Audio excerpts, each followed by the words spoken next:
In conjunction with the grand opening of ECJLOR JOLI, 我跟你讲到当年啊，最然后呢，我就看到他们那就跑了，看到我就看到有香味。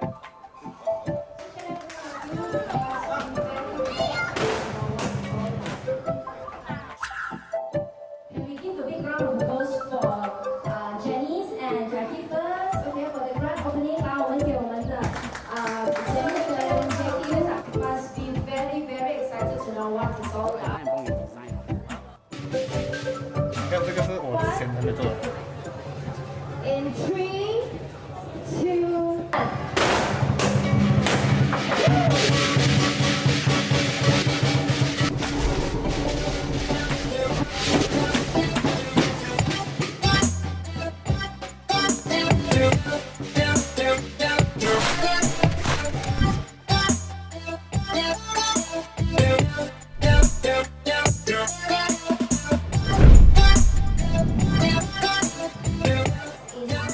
Something ordinary product that you can find in department store.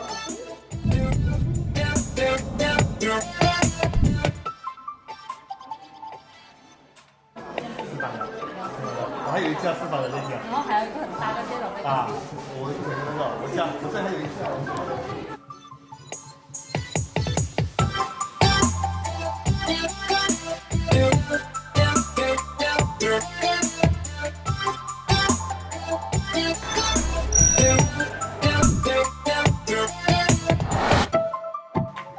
坚持一下。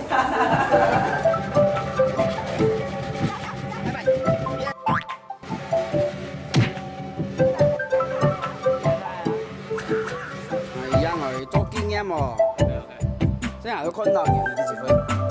你試過。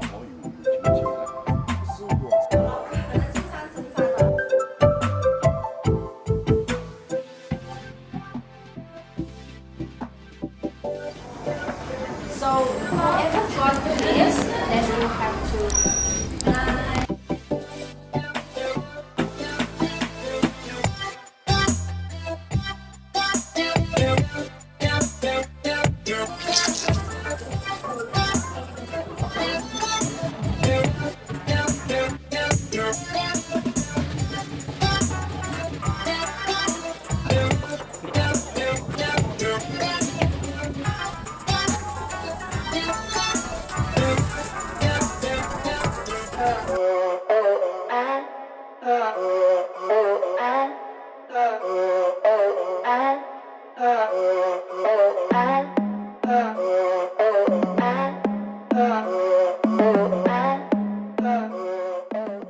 Interesting design problem is your life. So that's what we're going to talk about. Well, we teach the class that helps you figure out what you want to be when you grow up. I'm going to give you the first reframe. Designers love reframes. How many of you hope you never grow up and lose that childlike curiosity that drives everything you do? Raise your hand. Right. Who wants to grow up? I mean, we've been talking about curiosity in almost every one of these talks. That's not very useful as a mindset when you're trying to do something new, something no one's ever done before. So we say you start with curiosity and you lean into what you're curious about. Time we find people are working on the wrong problems, they have a wonderful solution to something that doesn't work anyway. So what's the point of working on the wrong thing? We say radical collaboration because the answer's out in the world with other people. That's where your experience of your life will be. You know, I'll say that we think no plan for your life will survive first contact with reality.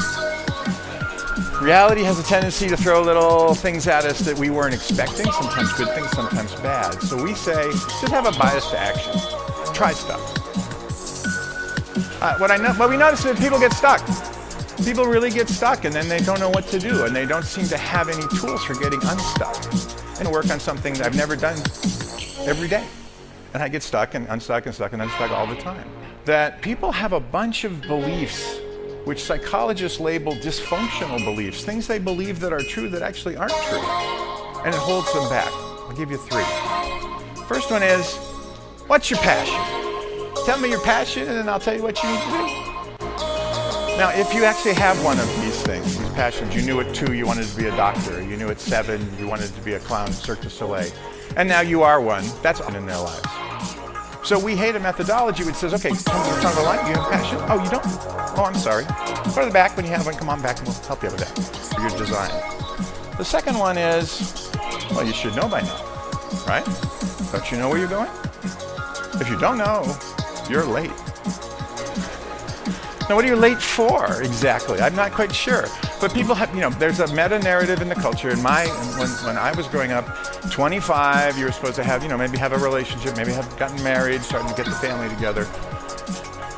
When I talk to my students, my millennial students, they'll say, oh, that's got to be like 30 or something, because they can't imagine anything past like 22.